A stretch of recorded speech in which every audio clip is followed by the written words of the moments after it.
लाखों हसीन होंगे कोई मुझसे यहाँ कहाँ,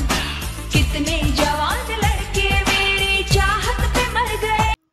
তো আমার সকল বন্ধুগণ অ্যান্ড কুচি কাচা সবাই আশা করি ভালো আছো, কারণ আমি সবসময় বিন্দাস থাকি and you all are my friend, that means you all are very good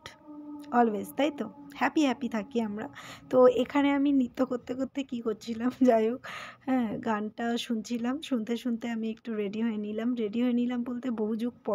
যুগ পরে এই কারণেই, কারণ বিয়েবাড়িগুলো সব প্রায় এন্ড হয়ে গেছে। তো আজকে এই লাস্ট ডেট ছিল একটা বিয়ের, আর সেই শেষ ডেটে আমিও বিয়েবাড়ি পড়ে গেছে আমার, সেই আনন্দে একটু সাজুগুজু করে নিচ্ছি। আর আজকের এই মুহূর্তে যে সাজুগুজুটা তোমরা দেখতে পাচ্ছ সেটা জাস্ট আধা ঘন্টার একটা মেকআপ, আর এটাকে হ্যান্ডমেড মেকআপ বলা যেতে পারে, কারণ আমি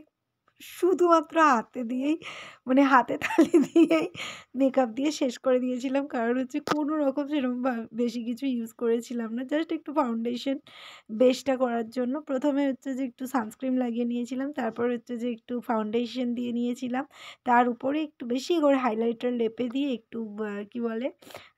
আমি এখন ওই লাল লাল কি বলে ব্লাউজগুলো আর কি,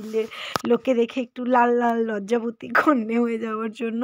ওটা একটু দিতে শিখেছি। তো ওটা দিলে কি হয় দেখেছি, আগে আমি দিতে পছন্দ করতাম না, ভাবতাম আমার ডার্ক, মানে আমার স্কিন টোনটা একটু ডার্ক টোনের মধ্যে পড়ে, ঠিক আছে, তো সেই জন্য আমি ভাবতাম যে এটা দিলে মেবি আমাকে খুব একটা ভালো দেখতে লাগবে না। বাট যখন আমি কোর্সটা করছিলাম তখন আমাদের বলা হয়েছিল যে একটু ডার্ক সেটের জন্য হচ্ছে যে একদম কটকটে লাল যেটা, সেটার সাথে একটুখানি ব্রাউনিশ কালারটা মিশিয়ে যদি দেওয়া যায় তাহলে কিন্তু চিকগুলো যেগুলো আমাদের রয়েছে ওগুলো হাইলাইটেড হয় এবং মানে দেখতে বেশ ভালো লাগে। বিশেষ করে এগুলো অ্যাপ্লাই করার অনেকগুলো নিয়ম আছে, যে যদি কারো একটু গালটা চাপা হয় তাহলে সেক্ষেত্রে ফোলা দেখানোর জন্য কীরকম করে ইউজ করা উচিত, এবং যদি কারো গালটা আর কি বেশি ফোলা হয় তাহলে সেইটার ক্ষেত্রে কীভাবে ইউজ করা উচিত, এগুলো না হয় তোমাদের পরে বলবো। তো আজকে আমি যে রেডিটা হচ্ছি, মানে গেট রেডি উইথ মিটা অনেক দিন পরে আবার একটা করছি। এটা মানে আমি একটু বিজি শিডিউল চলছে, আমি প্রচণ্ড চাপের মধ্যে রয়েছি, সেসব না হয় পরেই তোমাদেরকে বলবো কোনো, বা নাই বা বললাম কি চাপ রয়েছে, কিন্তু তোমরা কিন্তু বলতে মানে জানাতে ভুলো না যে আমাকে আজকের এই লুকটাতে কীরকম লাগছে। আমি শিফনের মানে এরকম একটা পাতলা শাড়ি, শীতকালে মা বলছে ঠান্ডা লাগবে, দেখো বিয়েবাড়িতে যত যাই হয়ে যাক মেয়েদের কখনো ঠান্ডা লাগে না, এটা কি করে বোঝাবো মাকে। তো যাই হোক, আমি তর্ক বিতর্ক একটু ঝগড়াঝাটি করে ফুল স্লিভটা পরেছিলাম, যদি আমি অন্য ব্লাউজ পরতাম মিন্স এগুলোতে একটু গরম হয়, অন্য কিছু পরলে মনে হয় আমাকে বেরোতেই দিত না, নিয়েই যেত না সাথে করে, সেই জন্য আমি ফুল স্লিভের সাথে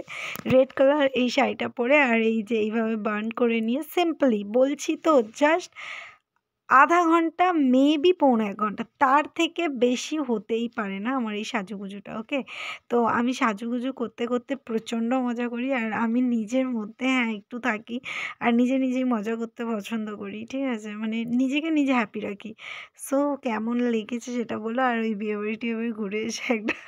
একটা ছেড়ে দুটো আইসক্রিম দখল করে একটা খেতে এসেছিলাম, আর এসে চামচটা পড়ে গিয়েছিলো বলে এই চামচ দিয়ে খেয়ে নিচ্ছি আর একটু ঢং করে নিলাম। যাই হোক, আপাতত তোমাদের জন্য এতটুকুই, টাটা। আর বাকি অনেকগুলো ভিডিও যেগুলো থাকছে, মিনি ব্লগ থাকবে তোমাদের জন্য একটু, আর হচ্ছে যে আমি কি করেছিলাম পান্তাতা একটি কাজ সেটার একটা থাকছে, তো দেখতে ভুলো না। আপাতত টাটা।